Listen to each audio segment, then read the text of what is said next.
Des gnocchis avec une fondue de poireaux à la fromagère, ça vous dit? Allez, c'est parti. Par contre, cette fois-ci, je change de format, je me filme en train de cuisiner. Alors, s'il vous plaît, soyez indulgents, il n'y a pas mal d'hésitation. Allez, on y va.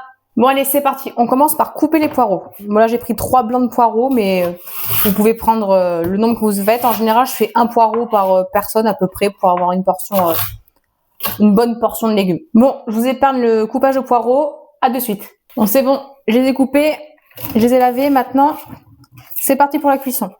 En fait, le plus long de la recette, ça va être de faire chauffer les poireaux et les faire fondants pour vraiment faire la fondue de poireaux. On va les laisser cuire tranquillement, à feu moyen vif quand même. Pendant ce temps-là, j'ai mis l'eau dans ma casserole. Alors, ne me jugez pas, j'ai plus de casserole, j'ai plus de cocotte, donc je fais ça avec une sauteuse. Donc, ça fera l'affaire. Bon, je fais cuire un petit peu les poireaux et on se retrouve dans 5 minutes.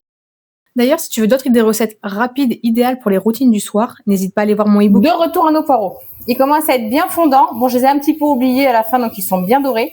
Mais ça va, ça passe. Bien fondants, bien dorés. Là, on va rajouter la crème fraîche. Sachez que vous pouvez aussi le faire avec du fromage blanc. Je fais énormément de sauce à la crème avec du fromage blanc 0% à la place de la crème fraîche. Là, on rajoute le comté ou le fromage que vous voulez mettre. Donc là, on mélange bien. Et ce qu'on va faire, c'est qu'on va laisser à couvert le temps que le fromage et la crème fraîche adhèrent bien au poireau. Et pendant ce temps-là, on va faire cuire les gnocchis. Bon, j'ai dit que j'essayais un autre format, donc je vais essayer de me filmer quand même un petit peu. C'est parti pour les gnocchis.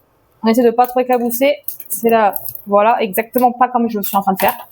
Pour la cuisson des gnocchis, il suffit d'attendre qu'ils remontent à la surface. Dès qu'ils remontent à la surface, ils sont cuits, on les retire. Vous pouvez évidemment faire les gnocchis maison. Mon chéri les fait très bien maison. J'avoue que j'ai pas la patience de les faire maison. La recette est quasiment déjà finie.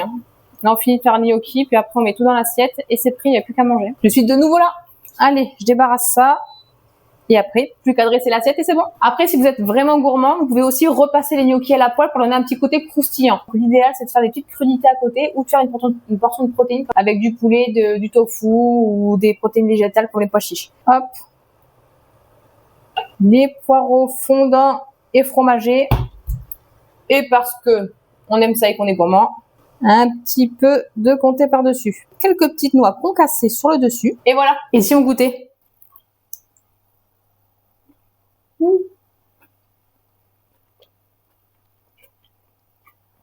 C'est vraiment super bon. On sent vraiment le fromage avec le poireau fondu, les noix concassées au-dessus. Incroyable, une tuerie. Allez, bon appétit et abonnez-vous. Et n'hésitez pas à me dire en commentaire si vous avez aimé ce nouveau format. Allez, bisous bisous.